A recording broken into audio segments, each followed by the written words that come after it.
Poppy, are you in the Illuminati? Do you know what that is? What does that mean? Do you know, like, triangles? Do you like triangles? Triangles are my favorite shape. Oh my God! I wanna leave this universe. In the last week, I've become the most dangerous man in the digital world. I've got governments, regulators, trillion-dollar Silicon Valley companies, and basically every social media platform under the sun that have banned me. They're coming after me, they're coming after my company, and coming after my reputation because I produced the most controversial piece of content on the internet. I'm here to fight for basically a fundamental human right, which is freedom of speech, freedom of press, and it's being taken away from us in these strange times.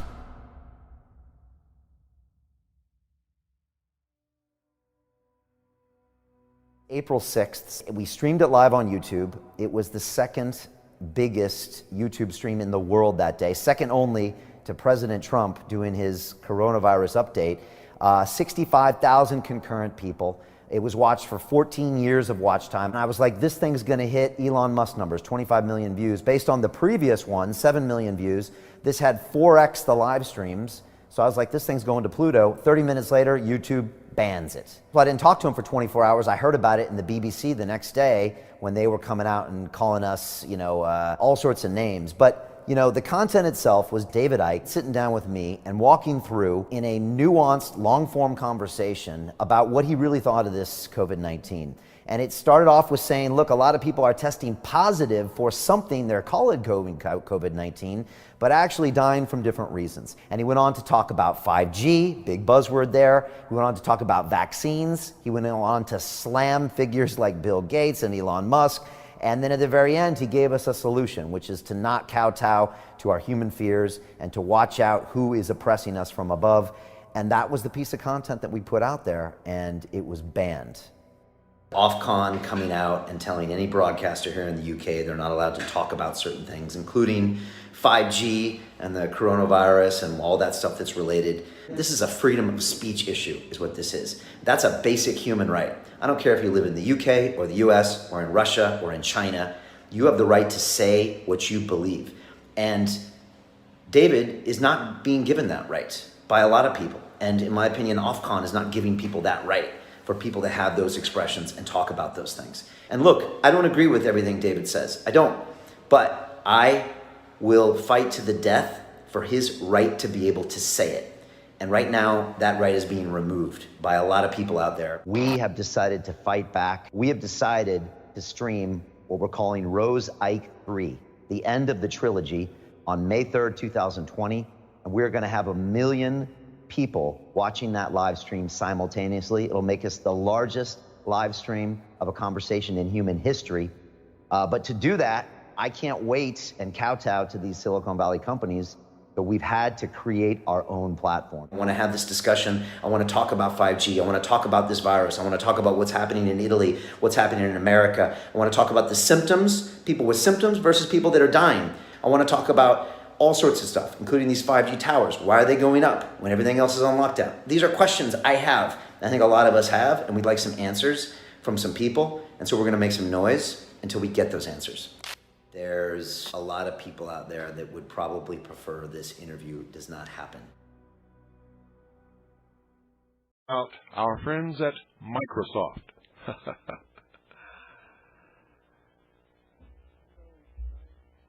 Windows 95, folks, is designed in the program to create an audit report of your hardware and software, everything in your computer.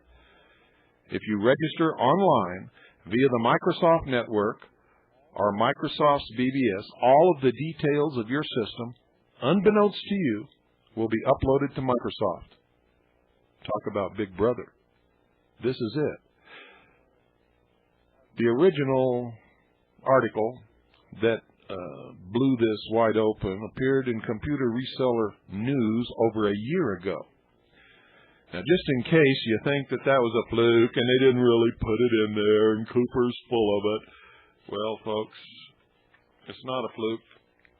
And as usual, I'm certainly not full of it. Although sometimes I wish I were. because it would mean we didn't have to pay any attention to all this crap. But unfortunately, it's true.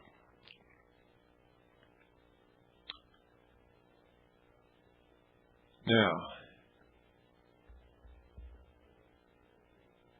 there was a column called In Short in Information Week on page 88. This is Information Week magazine, May 22nd, 1995, right before the release. The column is called In Short, page 88, Information Week, May 22nd, 1995. Microsoft officials confirm that beta versions of Windows 95 include a small viral routine called Registration Wizard. Wizard. It interrogates every system on a network, gathering intelligence on what software is being run on which machine. It then creates a complete listing of both Microsoft's and competitors' products by machine, which it reports to Microsoft when customers sign up for Microsoft's network services. Due for launch later this year, customers must actively disable the routine if they don't want it to run. Now, if you're not a programmer, forget it. You would never know how to disable this routine. The implications of this action and the attitude of Microsoft to plan such an action beggars the imagination. And it may be just a very small implication of what is to come.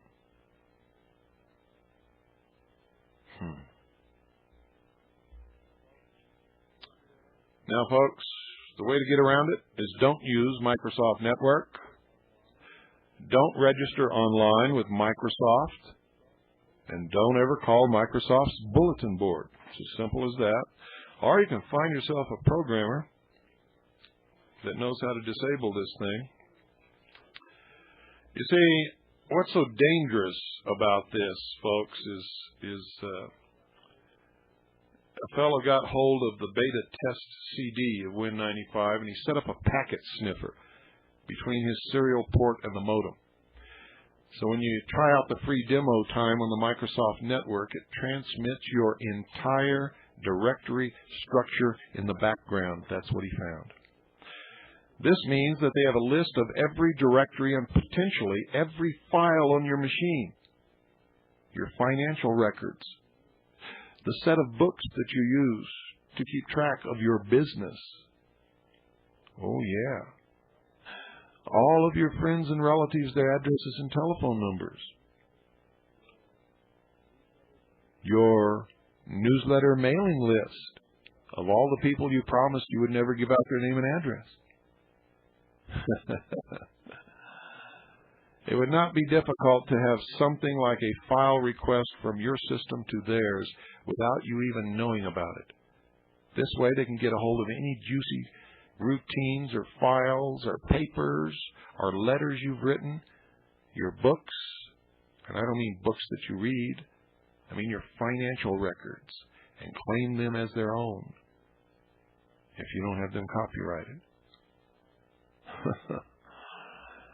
How about that? See, Big Brother is not an invention. Good evening. You're on the air. Yes, Mr. Cooper. Yes, sir. Robert from Tennessee. Hi, Robert. Yes, I'd like to, first of all, I ordered your book, Behold the Pale Horse. Uh-huh. And, I found that book, it kind of enlightened me, as a black American, when I read that book, it really opened my eyes there, to the New World Order. And, like say, to the, when you look at the liberals, the socialists in our country, as a black American, like say, when you open our eyes there, that's something there. And, like say, I just like to, thank you, for opening my eyes to the truth. You're welcome. And I'm so happy to hear that, because in my mind, there's one race, that's the human race. Right. And they divide us to conquer us. Right. And they lie. And the black man has been so lied to and so screwed over in order to make him a pawn in the manipulation of the other races in this thing. It's just absolutely pathetic. Right, and you know the thing with me, you know, when I went on my quest for the truth, you know, I figured out the truth about the Democratic Party. Then I say I would switch to the Republican. Maybe they had the truth. No. But so I found out that they did not have the truth either. No, they don't. They're both two arms of the same organism, and the end result will be a communist world. Both parties are taking us in that same direction. Exactly, and you know, you're the only, you know, like I say, you're the only one that kind of really tell the truth, because I mean, you lay it on the line there. I have to. That's the only way to tell the truth. Right. So you like say again, like they just keep on exposing, exposing the cockroaches. I will. You go out and help educate your black brothers and sisters so that we can eventually live in freedom and peace in this world without being pitted against each other and lied to and all of these other manipulations that they do in order to get their way. I will do that, and I'm doing my best to it. Thank you. Thank you. Thanks for calling. 520-333-4578. And there are a lot of blacks, and there's a lot of Asians, and there's a lot of Native Americans out there educating people to the truth. And sometimes it's hard because they've been lied to so much in their life that to hear the truth goes so against everything that they've ever been taught that these people who are taking them to task on it are actually sometimes in danger for their lives. And you have to understand that. Malcolm X, no matter what you ever read about him, no matter what you think you know about him, that's a man who is beginning to learn the truth. And he was beginning to tell the black people, his constituents, what the truth really was. He was beginning to tell them that this fantasy that we all needed to be pitted against each other just wasn't true and wasn't the way it was supposed to be. And he was murdered for that. He was assassinated because he reached a stage in his life where he began to mature and he began to really see what was happening. And he started to tell people what he had learned. And he didn't learn it from me. Anybody who really diligently looks for the truth will find it. He who seeks shall find. Seek ye the truth, and the truth will make you free. Not might make you free. Not maybe, in some circumstances, could possibly set you free. Will set you free. Will set you free.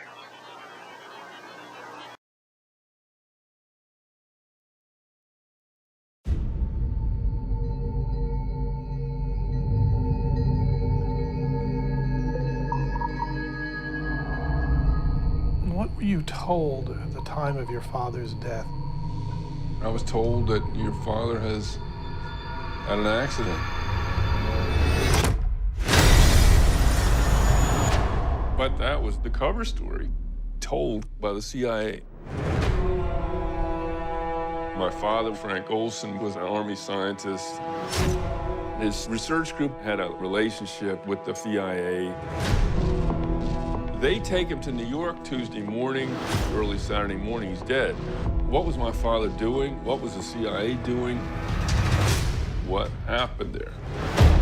The released CIA documents deal with a project codenamed MK-Ultra. There was in it a story of a CIA experiment on an unwitting civilian who was given LSD. You're the one on stage tonight, Dr. Olson. You're all a bunch of jokers. This has been the shift from thinking that my father's death was a mysterious suicide to knowing that it was a CIA atrocity. This is 1975. There were a lot of questions about the integrity of the U.S. government. The government was so eager to shut this down. The tragedy that happened to the family was very deep and very real. Eric's whole life has been sucked into this terrible hole. The CIA was using LSD on people, but I think the real bad was something worse. He's a man that was profoundly distressed about what he was learning. Startling new information. Frank Olson, a former CIA scientist, may have been murdered. If you thought somebody was detrimental, you would have no problem dealing with him. But then the question is, who ordered that? The United States began to do things which put its own democratic institutions in great jeopardy. And my father was in the center of that. Frank was somebody who has secrets, and he was dangerous. I can't tell you more.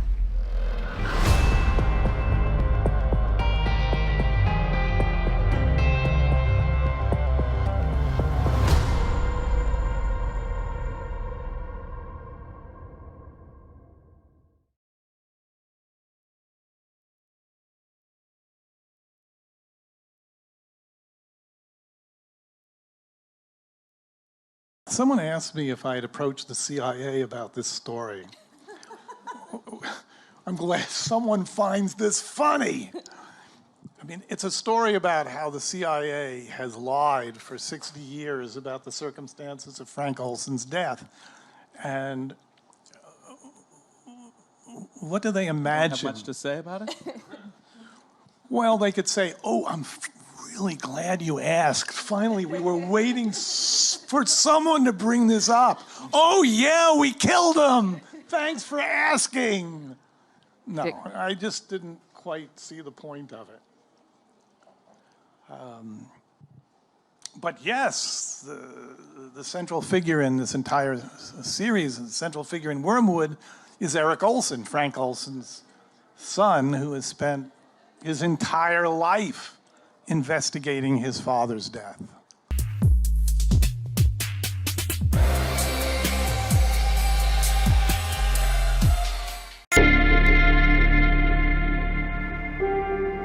It's like something from a Hollywood horror movie. A hospital where patients are given massive doses of drugs like LSD, intensive shock therapy, put to sleep for months at a time. I was reduced to a baby and wearing diapers and being fed and, you know, I can't imagine it. I don't remember that, thank goodness, because it would haunt me in my dreams. But at Montreal's Allen Memorial Institute, the nightmare was all too real. And incredibly, what happened there was secretly supported by the U.S. Central Intelligence Agency and the Canadian government. It just doesn't make sense that you can take a mother away from her children and ruin her life and that other people won't be affected too. I'm Bob McEwen. On this Fifth Estate, we investigate what the Government of Canada kept hidden for decades and what they're still trying to hide.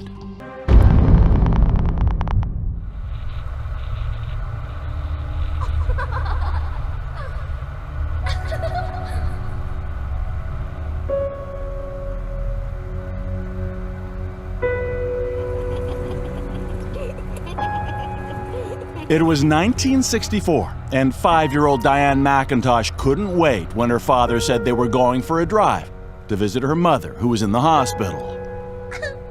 My dad used to let me sit on his knee and steer the car, and so that was play.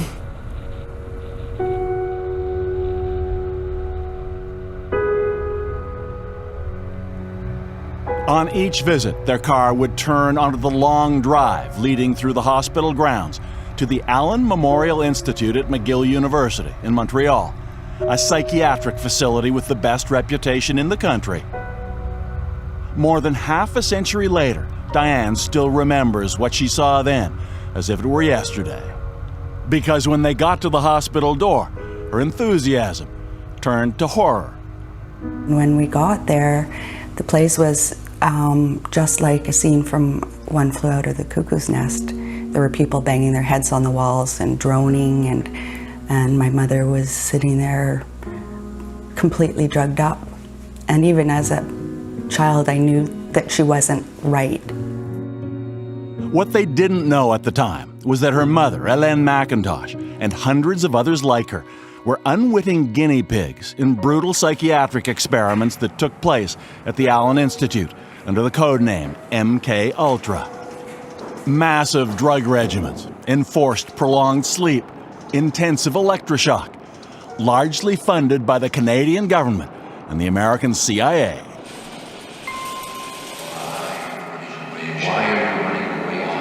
No consent was ever asked from the patients, and no explanation of the experiments was ever given to them. The MK-Ultra brainwashing project got its start in the early days of the Cold War, when some Canadian and American soldiers returning from the conflict in Korea expressed sympathy for their communist enemies. At a time of paranoia about the so-called Red Menace, the Americans believed the Soviets and Chinese might well have devised an effective brainwashing method, and the CIA was determined to crack it, as ex-CIA officer John Gittinger told the Fifth Estate in 1980. So we were charged with rather an elaborate attempt to try to find out chemical, psychological, any kind of means that people could use to influence the behavior of the people. But the CIA knew it could be politically difficult to fund brainwashing directly, so it set up a front company to do it, euphemistically called the Society for the Investigation of Human Ecology. These are the days and hours are the occasion. And they found a prominent scholar doing related research in Montreal, the renowned psychiatrist Dr. Ewan Cameron, co-founder of the World Psychiatric Association. Those who worked with Cameron called him domineering, and more. He was an authoritarian, ruthless, power-hungry, nervous, tense, angry man. Not very nice. And it is his mind, no less, which may destroy mankind. Over the years, in addition to CIA funding, Dr. Cameron received Canadian government research grants worth well over $4 million today for experiments on what was called psychic driving and depatterning, attempts to erase negative memories from the human mind and replace them with new, positive ones. So it was that in 1962, a 23-year-old mother of two, Ellen McIntosh, was referred to Ewan Cameron for what she thought would be a time out from the pressures of motherhood and marriage. They promised me that I would get rested. I was told that I would be looked after in the hospital. Depressed after the birth of her second child, her GP recommended Dr. Cameron. No one told her she would be part of a radical science project with a full menu of experimental treatments, shock, drugs like LSD, months of induced sleep with recordings bombarding her subconscious 24/7. After all that, Ellen McIntosh says she effectively became an infant again. That was hell. It really was. It's something that you can't describe. And when I start talking about it, I start shaking. My body shakes. It's like my body's saying, don't go there. Today, Ellen has only a few scattered memories of her years at the Allen. Electroshock and a picture of Dr. Cameron, but I do remember him. I remember his voice very clearly. What do you remember about it? He sat me in front of a group of medical students or doctors that were doing their residency, and he said, this woman is hopelessly incurable, and that was it. And he was so cold. But through all of that, her young daughter Diane, raised by grandparents, lived for those special times when her mother got the chance to spend a few hours with her girls. I remember when she was able to come out for a visit, and she would be able to come over and tuck me in at my granny's place, and I would just lie there immobile after she left, and when Granny would come in to say goodnight, I'd say, don't touch the covers, don't touch the covers, don't change it, because Mom left it this way, and I'd try to sleep all night without moving the covers.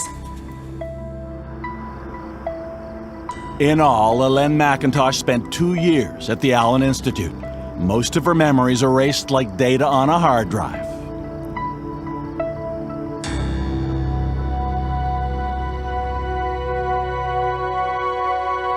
That's you. Yeah. Look how dark my hair is. I don't think that's... Today, at home in British Columbia, much of the McIntosh family album is a mystery to Elaine. Now it's Diane who must guide her mom through the images of the past she no longer remembers. There's Carolyn. So they're not in order. No, that's me. That's you, of course.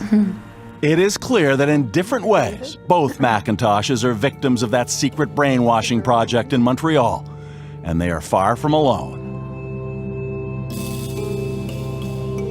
Hundreds of victims passed through these doors in the 1950s and 60s, all with their own horror stories. I feel like I've been completely used. I feel like my mind has been completely invaded. Had to be toiletry. I was a vegetable. I had no identity, I had no memory, I'd never existed in the world before. I had lost all just my like a baby in myself. I suffered like hell. My mother had to stay with me all the time. She couldn't leave me 1 hour.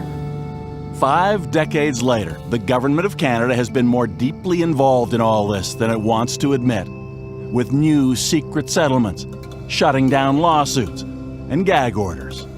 And as you'll see after the break, it is not something they want you to know about. The government doesn't seem to do anything. They don't recognize you. It's wrong. It's shameful.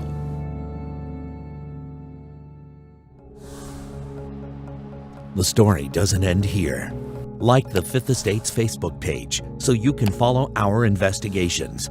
We will post updates on stories and special video features that take you deep inside.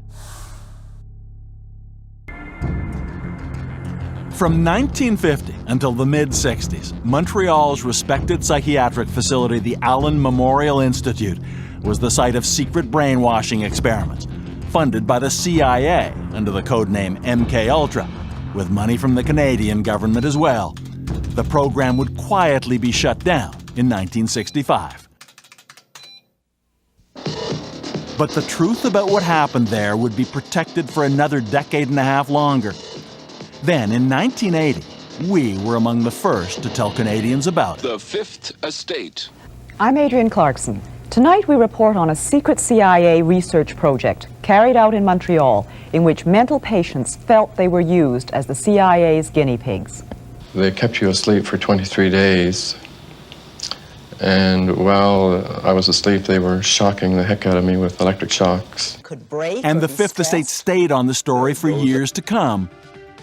From then to now, many of the key questions have remained the same. The Fifth Estate.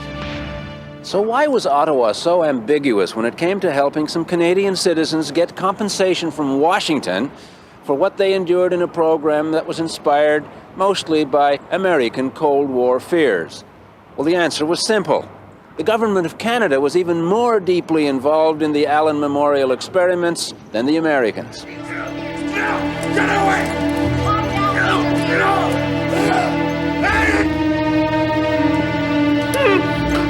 Hold him! After word of the experiments at the Allen Memorial Institute came out, the CBC broadcast a drama entitled The Sleep Room about Dr. Ewan Cameron's mind control treatments. In the absence of visual evidence inside the hospital, it is as close as we can come to how it looked and sounded. Natalie?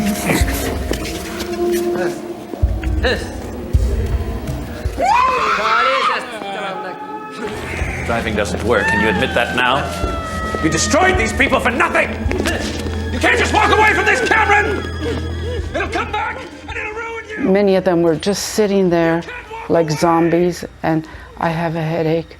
I don't remember anything. Gina Blasbalg was 15 and in an orphanage when she was sent to the Allen. She got massive drug doses and was kept asleep for months. Fortunately, she never received electroshock therapy, which may explain why she remembers the real Dr. Cameron and his patients.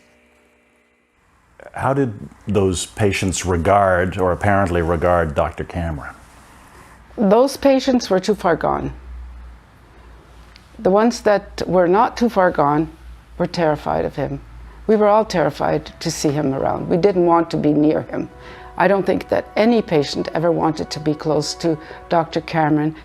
When news of Cameron's experiments was revealed, 9 of the Canadian victims filed a lawsuit against the Central Intelligence Agency, alleging they had been unwittingly used in research that was medically improper, even illegal. Plaintiff Velma Orlico of Winnipeg didn't think they stood a chance. I've often, when I've been alone at home, thought, how can you fight the CIA? Who in heck do you think you are? How can you fight the CIA? But eventually, in the late 80s, David got a concession from Goliath. The CIA settled with the Canadian patients for about $90,000 apiece. A moral victory, at least. And a few years after that, in the 90s, the Government of Canada announced its own compensation plan. But only for the most seriously injured victims, those who survived the experiments in a childlike state. The government also insisted it had no legal or moral obligation to do it. To many, that system seemed designed not to distribute compensation, but to discourage it. In the end, only 80 of the patients subjected to the brutal psychiatric experiments were approved for federal compensation. Another 250 were denied. And who knows how many more never even knew the compensation program existed. So when the application deadline came and went, and it was too late to apply, the government's secret brainwashing program simply faded into the past. Or did it? The government deadline expired 23 years ago, and the majority of survivors had already passed away, when a few weeks back, CBC News reporter Elizabeth Thompson was poring over government financial records. Buried deep within those 2017 public accounts was an item about a mysterious payment linked to those brainwashing experiments years ago. It talked about, compensation for someone who had been depatterned at the Allen Memorial Institute. Name withheld, it said. No other information about the victim was available. But with some digging, Elizabeth Thompson would learn the Trudeau government had prevented the victim's family from ever discussing the settlement. Thompson discovered the name withheld was that of Alison Steele. She's the daughter of Gene Steele, who arrived at the Allen Institute in 1957 with a severe case of postpartum depression. Today, Alison Steele still can't discuss the settlement, but she can talk about her mother. She says she effectively was raised without a mom after Jean became a Cameron patient and the years of drugs, sleep therapy, and electroshock. It's erasing your memory. I mean, how dare they do that to a human being? How dare they do that to a human being? According to Alison, the result was that when Jean eventually returned home, behind her lovely smile, she was intellectually and emotionally absent, her marriage and family relationships irretrievably broken. Alison's family had been trying to get compensation and failing for decades. In 1993, Alison's father's application was officially denied in writing after the government wouldn't give him the hospital records he needed to prove his wife had been medically tortured. I have a big thick file of all his handwritten letters back and forth to the government, stating all of the treatments that, all of the things that had happened to her, but we didn't have the main file. And then the years went by. First, Alison's mother Jean died. And her father passed away at 93, his quest to have the federal government do what's right for victims like Jean still unfulfilled. But 2 years ago, a breakthrough. Alison made an official request for her mother's full medical file under the Access to Information Act. And this time, incredibly, a package arrived in the mail. So I waited, and sure enough, about a month later, I received a manila envelope with about 300 pages, legal size, double-sided, of all of the bedside notes.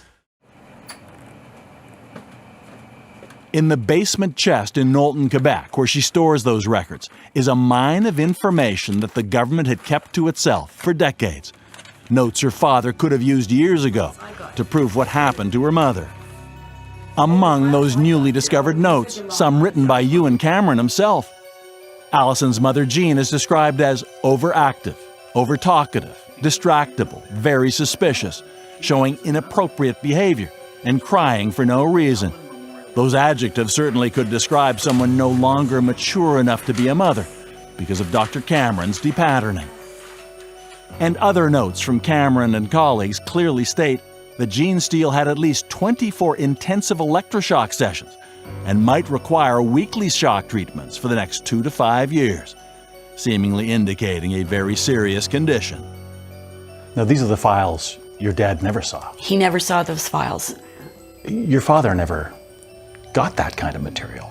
No, he didn't.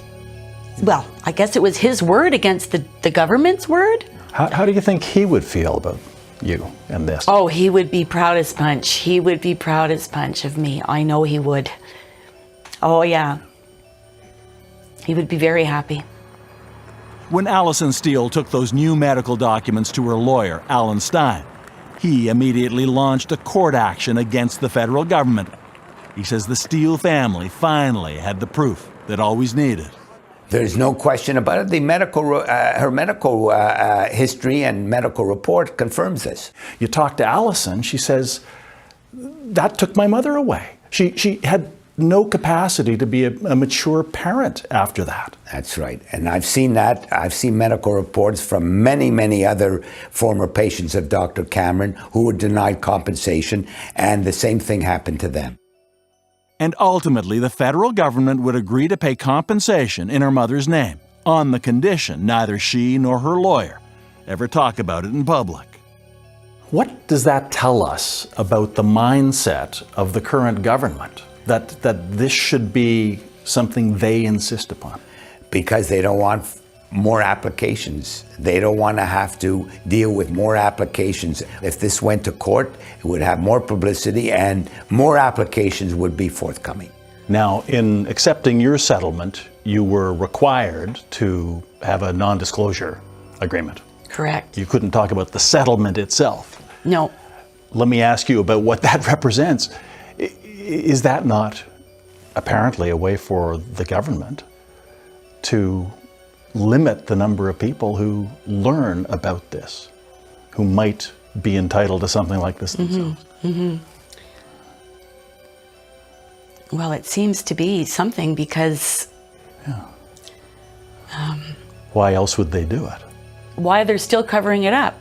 Why are they still covering it up? Maybe they won't if they hear about this.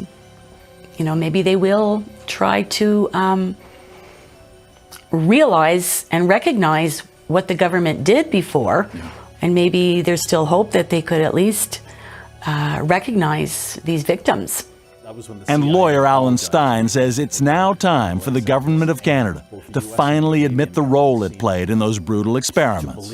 The government never acknowledged that it was responsible for the experiments carried out by Dr. Cameron, and which experiments the Government of Canada funded. There was no question that the Government of Canada funded these experiments. Do you believe that responsibility should be taken? I definitely believe it. The years of silence haven't been easy for the victims. For survivor Ellen McIntosh and her oldest daughter Diane, it's taken years to be able to discuss it all with one another. Diane was only 3 when her mother entered the Allen Institute, and Ellen knows too well that Diane and the other girls have been profoundly affected by what happened to her. I just hope that she, I know she's forgiven me for, I don't think she's ever held it against me. When she was on the phone, all she said was, "I love you so much, I love you so much."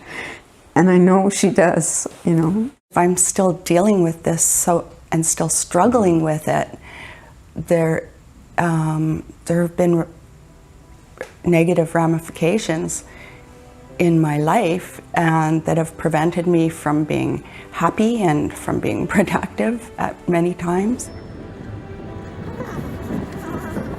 Ellen McIntosh was one of the lucky ones who got a hard-fought settlement from the government in the 1990s, but she says for her it was about a lot more than that. I got the compensation, but for me it wasn't the money, it was the validation that I received, that I wasn't totally crazy, you know, that I was treated the way I was, and it made me do crazy things, but I didn't go in there crazy. Not having our mom was not great, but if you remind her of that, it hurts her too much, you know. And I just have to say, it wasn't you, it was them. It is now the better part of 7 decades since the Allen Memorial Institute in Montreal became that house of horrors. Today, perhaps hundreds of Canadians, survivors and family members, are still paying the price for the brainwashing experiments sponsored by the Canadian and American governments. Yet to this day, neither the U.S. nor Canada has ever said we're sorry.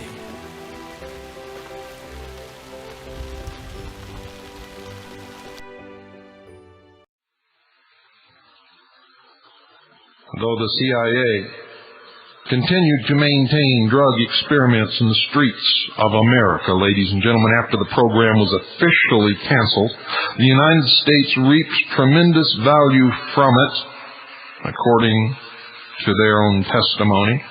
With George Hunter White's connection to underworld figure Little Augie, connections were made with Mafia kingpin Lucky Luciano, who was in Dannemora prison. Luciano wanted freedom. The Mafia wanted drugs, and the United States wanted Sicily. The date was 1943. Augie was the go-between between Luciano and the United States War Department. Lucky Luciano was transferred to a less harsh prison and began to be visited by representatives of the Office of Naval Intelligence and from underworld figures such as Meyer Lansky. A strange, very strange alliance was formed between the United States intelligence agencies and the Mafia, who controlled the West Side docks in New York. And it continues to this very day. Luciano regained active leadership in organized crime in America with the help of those sworn to protect and defend the Constitution against all enemies, foreign and domestic. The United States intelligence community utilized Luciano's underworld connections in Italy. In July of 1943, Allied forces launched their invasion of Sicily, the beginning push into occupied Europe. General George Patton's 7th Army advanced through hundreds of miles of territory that was fraught with difficulty, booby-trapped roads, snipers, confusing mountain topography, all within close range of 60,000 hostile Italian troops. And all this was accomplished in 4 days. A military miracle, even for General George S. Patton.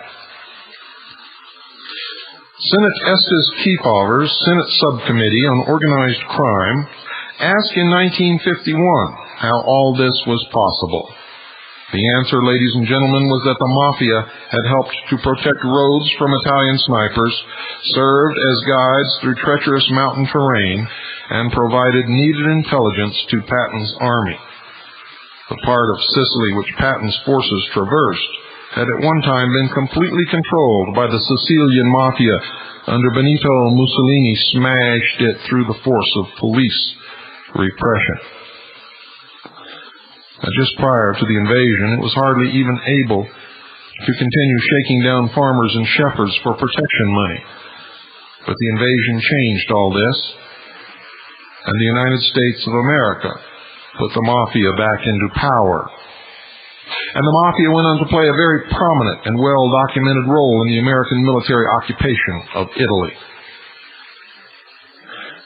The expedients of war opened the doors to American drug traffic and Mafia domination. The partnership between the American intelligence agencies and the underworld has never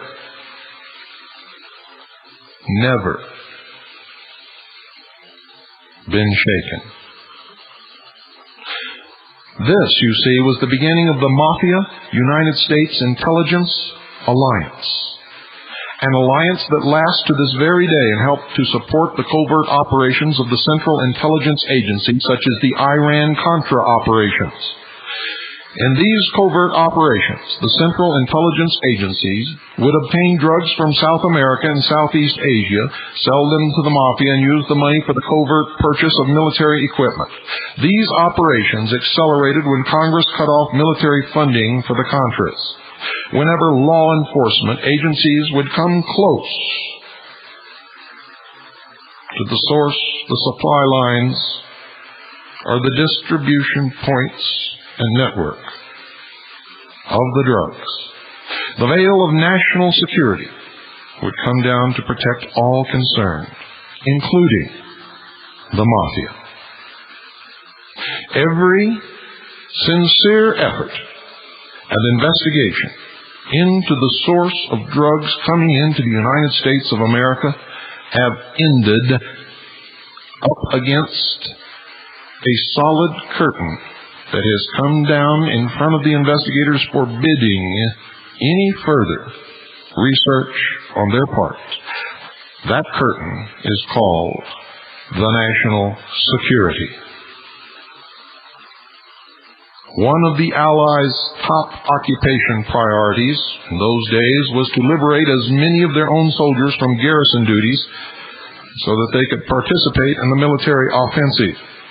In order to accomplish this, Don Calleguero's Mafia were pressed into service, and in July of 1943, the Civil Affairs Control Office of the United States Army appointed him mayor of Villalba and other Mafia officials as mayors of other towns in Sicily. As the northern Italian offensive continued, Allied intelligence became very concerned over the extent to which the Italian communist resistance to Mussolini had driven Italian politics to the left. Community Party membership had doubled between 1943 and 1944. That's Communist Party membership, folks, had doubled between 1943 and 1944. Huge leftist strikes had shut down factories, and the Italian underground fighting Mussolini had risen to almost 150,000 men. By mid-1944, the situation came to a head, and the United States Army terminated arms drops to the Italian resistance and started appointing Mafia officials to occupation administration posts. Mafia groups broke up leftist rallies and reactivated black market operations throughout southern Italy. Now, why did the intelligence community do this instead of dealing with honest, sincere patriots and resistant movement leaders? Simply, folks, there is a rule in intelligence. Remember, I was a member of the Office of Naval Intelligence, and I know what I'm talking about. There is a rule. And that rule is that you live a life of blackmail. You see, they could blackmail the Mafia leaders. They could threaten them with exposure, arrest. They could pull the rug out from under them at any time they wanted to. But as long as they dealt with them and the Mafia leaders did what they were told, did what they were bidded, they were helped in return. And they were literally handed the country of Italy and the underworld of the United States of America on a silver platter. Now, it worked the other way. Also, ladies and gentlemen, the members of the Mafia had the same blackmail abilities over those who worked with them, their case officers, and the intelligence departments, agencies, and operations who dealt with them. And this gave them great power. Haven't you always wondered how a few hoodlums held such control over so many people and so many cities in this country? Why was it that our law enforcement agencies were unable to properly deal with them?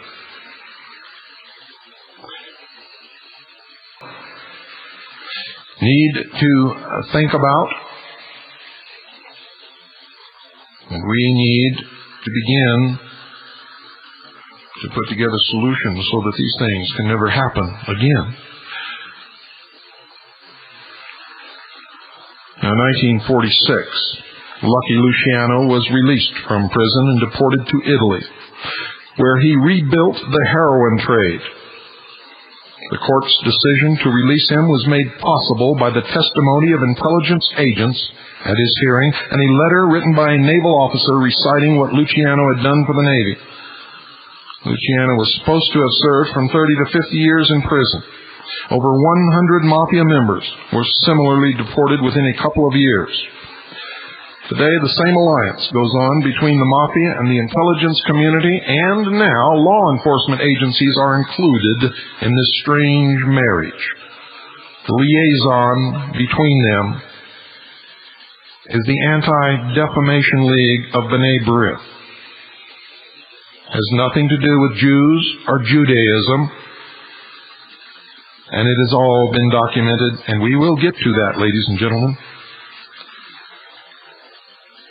Luciano set up a syndicate with every member crimes and forced to leave the cities and hide out in the mountains. Mussolini's reign of terror had virtually surveillance during the war years.